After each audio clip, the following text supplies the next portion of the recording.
더불어민주당 정청래 대표가 어제 던진 이 합치자 이 제안으로 아주 지금 시끌시끌합니다. 일단 조국 대표는 바로 긍정적인 반응 보이면서 당내 논의 착수하겠다고 밝힌 상황인데 정작 민주당 내에서 이거 사전 협의 없이 당대표가 독단적으로 발표했다 반발이 나오고 있는 상황이거든요. 청와대와 사전 교감이 있었다고는 하지만 최고위원들에게 20분 전에 알렸다는 거잖아요. 지금 정 대표가 오늘 현장 최고위원회 회의에서 사전에 충분히 공유하지 못해 송구스럽다. 당대표가 먼저 제안하지 않으면 시간상 불가능할지 모르겠다는 생각으로 사과할 각오로 제안했다고 밝혔습니다. 이 부분 어떻게 보십니까? 일단 뭐 지방선거 승부수라고 봐야 될 것 같고요. 다만 워낙에 전격적이다 보니까 이게 시점, 절차, 방식에 대해서는 이견이 많을 수밖에 없을 것 같아요. 그러니까 이게 조금 이해가 안 되는 측면은 저 정도 제안은 사실은 최고위원들하고 사전 공유를 하는 게 보통이거든요.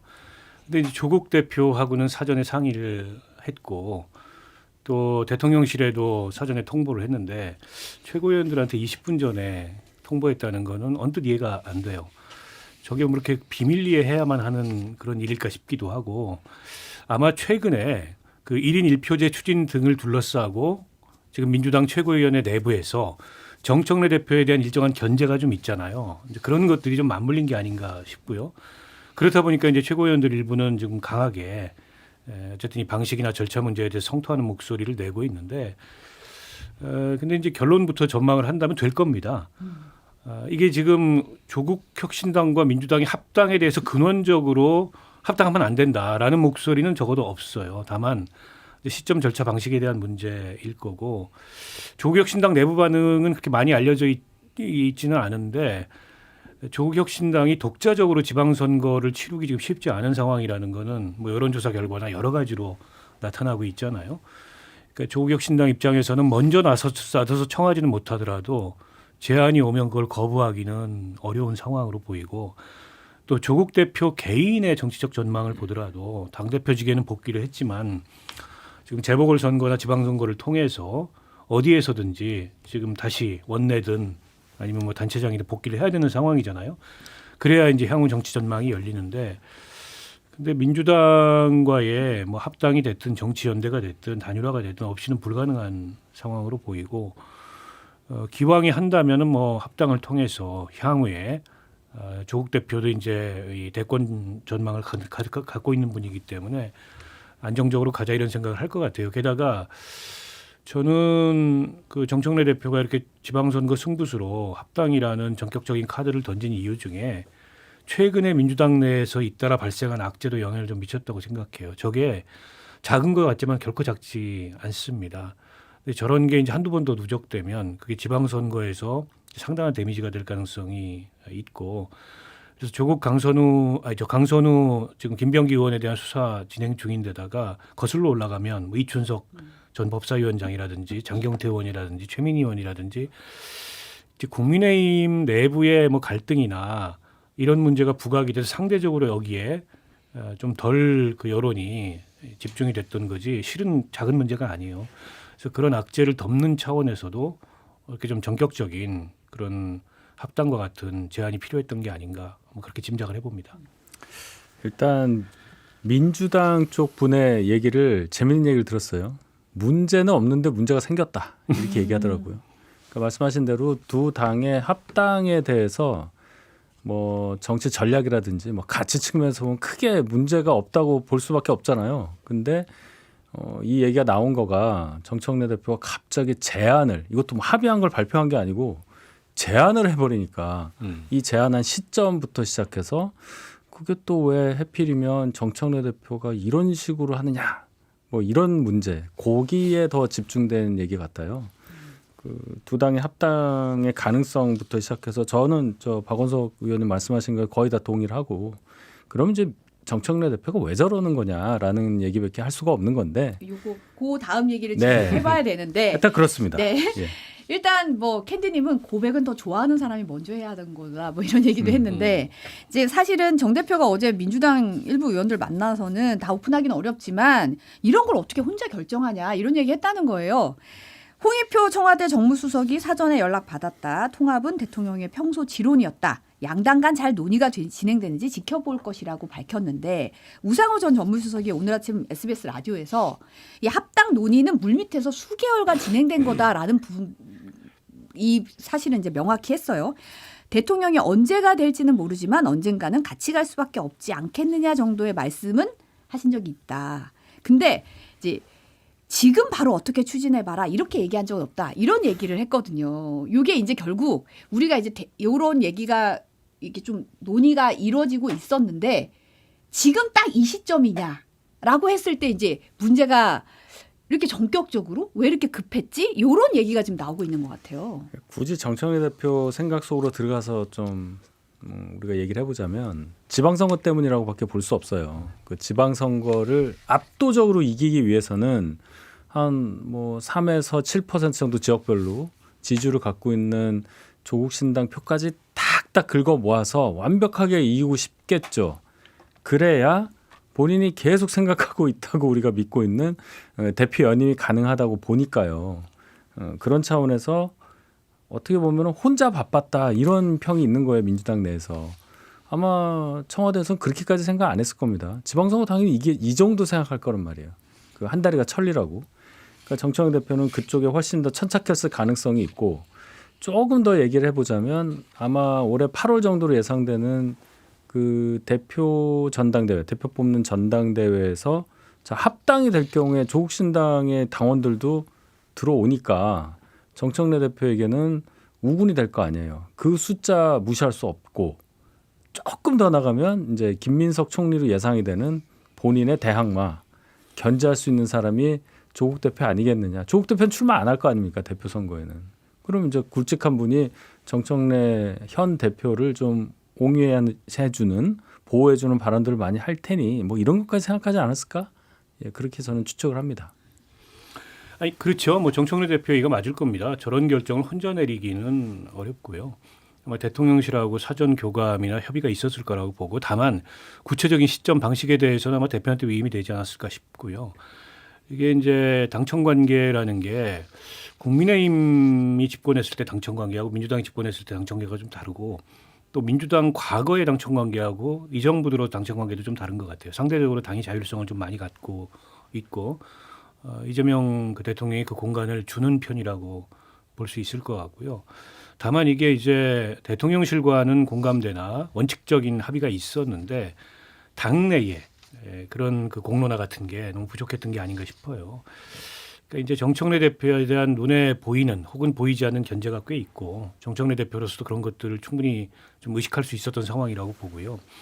그러니까 당연히 뭐 6월 지방선거 아니겠습니까? 지방선거를 건너서 8월 전당대회 때 본인 연임 문제까지를 염두에 둔 포석이라고 볼 수 있을 것 같고 다만 양날의 칼인 측면도 있어요. 길게 보면.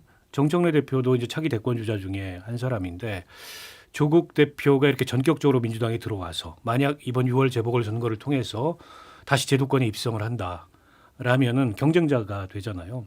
근데 그걸 감수하면서 일종의 이 프로젝트를 추진하는 거라고 볼 수 있을 것 같고요. 당장은 지방선거 승리가 그만큼 절실하고 지방선거를 승리해야 8월 달에 전당대회에서 당대표 연임이 보장될 수 있다. 이 판단인 것 같습니다. 특히 이제 부울경 같은 이번 지방선거에 어쩌면 최대 승부처가 될 수도 있는 지역인데 조국혁신당이 꾸준히 거기서 뭐 지지율이 높진 않지만 지지율을 보이고 있어요. 거기서는 정말 한 표라도 다 긁어 모아야 선거를 해볼 만한 그런 선거다 이렇게 판단을 하는 것 같습니다. 그래서 사실은 민주당으로서는 어쩌면 내줘야 될 게 많을 수도 있어요. 조국혁신당으로서는 뭐 잃을 건 특별히 없는 손해날 게 특별히 없는 그런 통합인데 그걸 감수하고서 통합을 먼저 제안하고 추진하는 게 아닌가 싶습니다. 근데 지금 사실은 보면은 민주당 내부에서도 뭐 이온주 최고위원 같은 경우는 연임을 염두에 둔 포석이라는 의구심을 지울 수 없다 이렇게 해서 공개 반발했고 지금 오늘 최고위 회의에 이현주, 황명선, 강득구 최고위원이 참석하지 않았거든요. 지금 잠시 후 오후에 이제 1시 20분에 긴급 기자회견 갖는다는 보도도 지금 나오고 있어요. 그래서 좀 강하게 좀 반발하고 있는 모습이 있고 최고위원 회의에서도 사실 이제 평당원인 박지원 최고위원이 이거 당원 주권주의가 허울 뿐인 멍분 아니냐, 뭐 이거 좀 제대로 설명해야 되는 거 아니냐 이런 비판도 했거든요. 그 박재원이라는 분이 그 박재원 의원 우리가 알고 있는 분이 아닌 거죠. 네네. 예, 그래서 평당원 중에서 뽑힌 분이라는데 그분 말씀에 뭐 토를 달 사람은 없을 겁니다. 그래서 문제가 없는데 문제가 생겼다는 민주당 어느 분의 말씀이 정말 그 절묘하다라고 생각을 하고 이현주 의원은 굉장히 센 말을 했죠. 진퇴를 고민해야 한다 뭐 이런 얘기까지 했잖아요. 그만둘 수도 있는 문제로까지 이게 비화가 된 거예요. 그러니까 제가 아까 말씀드렸듯이 왜 하필이면 어제 그렇게 전격적으로 합당 선언도 아니고 합당 제의를 당대표가 그렇게 하느냐. 거기에 대해서는 정청래 대표가 특별하게 변명할 게 없는 것 같아요. 이게 결론은 계속적으로 말씀을 드리지만 그 민주당 내부의 하나의 그 어떤 약점이에요. 대통령 임기 맨 처음에 뽑히는 당대표가 비주류에서 나왔어요. 이게 어떻게 보면 비극 아닌 비극인데 그 비주류 출신 당대표가 계속 엇박자를 냅니다. 대통령과. 뭐 민주당 정부는 아니라고 말은 하지만 그래도 우리가 상식적으로 생각할 때 대통령과 여당 대표가 호흡을 잘 맞춰서 가는 것을 기본으로 생각을 하잖아요. 근데 지금 벌써 몇 번째입니까? 뭐만 하면은 정청래 대표가 문제 일으키고 해서 당청 간에 자꾸 밥 먹고 아니다 우리한테 문제 없다 얘기한 게 우리 기억에도 많잖아요. 또 어제만 해도 어제가 무슨 날이에요. 그 전날 기자회견 통해서 이재명 대표가 굉장히 회견 잘했다고 생각했고 뭐 코스피도 사상 최초 5천 찍었고 그다음에 저희 당을 공격할 여지가 많이 있었어요. 그 전날에 한덕수 총리에 대해서 23년 나왔잖아요. 그런데 갑자기 아침에 이거 해보니까 모든 그냥 이슈가 다 덮여지고 하니까 민주당 내부에서 굉장히 큰 반발이 이때다 하고 나오는 느낌이에요. 예. 그러니까 정청래 대표가 마음이 조금 급한 건 있는 것 같아요. 그러니까 6월 전에 통합을 성사시키려면 여러 가지 이제 실무적인 절차적인 이런 그 시간을 감안하면 1월 중에 제안을 해야 되는 건 맞죠. 다만 제안을 하더라도 사전에 그에 대해서 최소한의 당내 공감대를 이끌어내서 그에 기반해서 제안을 했는데 너무 전격적이었어요. 그렇다 보니까 평소에 본인이 지론처럼 얘기했던 당원 주권이라는 거는 필요할 때만 이게 허울 좋은 방패냐 이런 비판이 안 나올 수가 없고 또 민주당은 지금 권리당원들의 목소리가 민주당이라는 정당 역사상 가장 높은 시점입니다. 그런 비판이 따를 수밖에 없고 근데 이제 정청래 대표가 그걸 모르겠습니까? 알고도 감수하겠다. 그리고 관철시키겠다.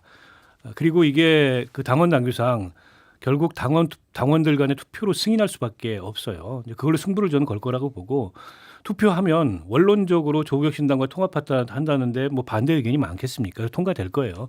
저는 과정상의 이제 진통일 뿐이라고 생각하고 어찌됐건 8월 전당대회를 앞두고 이른바 뭐 친명 친청 간에 눈에 보이는 혹은 보이지 않는 그런 어떤 이 갈등이나 구도라는 게 있잖아요. 지금 최고위원들의 반발도 향후를 의식해서 어쨌든 지금은 좀 비판할 건 비판해야 된다 이런 차원이라고 보고 그러나 이제 대통령실의 입장이 대통령도 이에 대해서 공감한다. 대통령의 지론이었다라는 입장이 나온 마당에 그 반발이 저 합당을 무산시키는 수준으로 커지거나 그럴 가능성은 전 전혀 없다고 봅니다. 그리고 조국혁신당 내부에서 애초에 민주당과는 다른 그런 민주당보다 더 진보적인 포지션을 갖는 제3정당을 해야 된다 이런 취지를 갖고 있는 분들이 있습니다. 그런 분들의 반대의 목소리가 나올 텐데 그렇다고 그분들이 여기서 떨어져 나가서 독자적으로 다른 정당의 깃발을 유지하면서 남아있을 거는 그 가능성 저는 없다고 봐요. 왜냐하면 조국혁신당은 거의 이제 조국 대표를 중심으로 만들어진 정당이고 이름에도 그게 드러나지 않습니까? 조국혁신당 내부에서도 일부 진통은 있겠지만 큰 틀에서 통합으로 가는 물건이 열린 거다 이렇게 봐야 될 것 같습니다. 다만 이게 이제 실무적으로 줄다리기 할 것들이 꽤 있어요. 일단 조국 대표를 그럼 어디에 어떻게 배치할 거냐, 뭐 공동 대표를 할 거냐, 그리고 지금 현역 의원들에 대해서 어떤 안배를 할 거냐, 뭐 지방선거의 그 출마 후보들을 이제 어떤 포션으로 나눌 거냐, 뭐 등등이 있는데 제가 보기에는 당대당 합당이나 신설 합당 방식은 아닐 거고 아마 흡수 합당 방식일 텐데 최대한 조국혁신당을 예우하는 차원의 흡수 합당, 뭐 그런 모양새가 되지 않을까 싶습니다. 근데 사실 합당의 셈법이 좀 복잡할 거다 이런 얘기도 있긴 있어요. 왜냐하면 지방선거 앞두고 있기 때문에 이거 공천 나가려는 사람들 출마자들도 있는데 이거 어떻게 분배할 거냐 뭐 이런 얘기도 있고 또 되게 근본적으로 따지면 뭐 지민비조 얘기도 있었고 어떻게 보면 쇄빙선이다 이러고 중도 보수 지향하고 이러는데 경향신문 사설에도 이런 얘기 했더라고요. 이게 가치의 합당을 어떻게 이뤄낼 것인지 국민에게 좀 소상히 설명해야 되는 거 아니냐. 이거 너무 정치공학적으로 흐르면 문제다 이런 지적도 나오고 있거든요. 경향신문 지적이 논리적으로는 맞는데 과연 얼마나 많은 국민들이 그렇게까지 생각을 하실까도 짚어야 하겠죠. 어차피 조국이란 분이 민주당에 합류할 수가 없는 상태에서 정치를 시작하는 바람에 당을 만들 수밖에 없었고 이름조차 조국 혁신당 아니겠어요. 그러니까 뿌리가 같다고 많은 분들이 인정하시기 때문에 그 문제는 그렇게 크게 도드라질 가능성은 적어 보이고 다만 이제 말씀하신 대로 그 공천 문제가 중요하겠죠. 이게 뭐 총선도 아니고 지방선거예요. 각급 선거에 당선자만 한 4천 명 나오거든요. 전 지역에 대해서 조국 혁신당을 다 고려할 수 있는 그런 상황은 아니겠지만 예를 들어서 기초자치단체장 같은 경우에는 꽤 많은 분란이 있을 가능성이 있어요. 뭐 흔히 말해서 지분을 뭐 요구한다든지 그래서 배려를 한다든지 할 때 기존에 민주당에서 준비를 하고 있던 분들은 당연히 반발할 수밖에 없는 거고 지금도 벌써 그런 얘기가 나오고 조금 더 얘기를 넓혀보면은 여러 군데 그 국회의원 재보궐선거가 나오는데 뭐 조국 대표 정도야 어느 정도 나갈 수가 있겠죠. 근데 이제 다른 분들은 어떻게 할 거냐. 왜냐하면 조국 혁신당의 의원들은 전원 12명이 다 비례대표잖아요. 그럼 다음을 기억할 수가 없는 상황이라 본인들이 어느 지역을 이제 찾으려고 많이 노력을 하실 텐데 그런 분들 중에 일부는 이번에 열리는 재보궐선거 때 민주당 공천을 좀 받아서 원내에 안정적으로 있고 싶다 이런 생각 할 거예요. 이제 그런 거 관련해서는 좀 많은 잡음이 예상이 된다 이렇게 봅니다. 일단 민주당에서 이제 가장 크게 신경을 쓸 대목은 조국 대표를 어디 배치할 거냐. 그러니까 지금 국회의원 재보궐 선거 출마 가능성이 높다고 나옵니다만 일각에서는 뭐 서울시장 얘기하는 아마 조국 혁신당 내부 얘기했죠. 부산시장 얘기하는 그런 목소리들도 있는데 뭐 그렇게까지 가지는 않을 것 같고 조국 대표도 지금 상황에서 광역단체장은 오히려 중앙정치에서 멀어지는 거기 때문에 본인이 원하지 않을 수도 있어요. 그리고 일부 이제 상징적인 차원에서 조국혁신당을 아주 일부 안배하는 그 정도 선이 아닐까 싶습니다. 민주당도 자당의 후보들이 이쯤 되면 다 윤곽이 드러났는데 거기다가 이제 다 주저앉히고 조국혁신당 후보를 만들기가 어려워요. 그 정청래 대표가 인위적 컷오프도 없다 그러고 다 자율 경쟁을 보장한다 그랬는데 통합한다는 이유로 자당 후보를 주저앉히면 그건 또 이제 내부적인 리스크거든요. 그렇게는 안 할 것 같고 다만 이제 경쟁력이 있는 조국혁신당 후보가 민주당 후보하고 대등한 경쟁력이 있거나 아니면 더 월등한 경쟁력이 있다. 근데 이런 지역이 있을 수 있잖아요. 전국적으로 한두 개라도. 뭐 그런 데서 상징적인 배려를 하는 정도가 되지 않을까 싶고요. 근데 이제 그보다 조금 이제 형식적인 측면, 뭐 공동대표제를 할 거냐, 뭐 최고위원 중에 일부를 뭐 어떻게 할 거냐. 근데 이런 문제가 약간 실무적인 줄다리기가 될 가능성이 있는데 아마 민주당에서는 공동대표제까지 염두에 둘 것 같지는 않아요. 그건 이제 양해를 구하고 아마 최고위원 중에 상징적으로 뭐 한 자리 정도를 지명직으로 배려한다든지 뭐 그런 건 있을 수 있겠죠.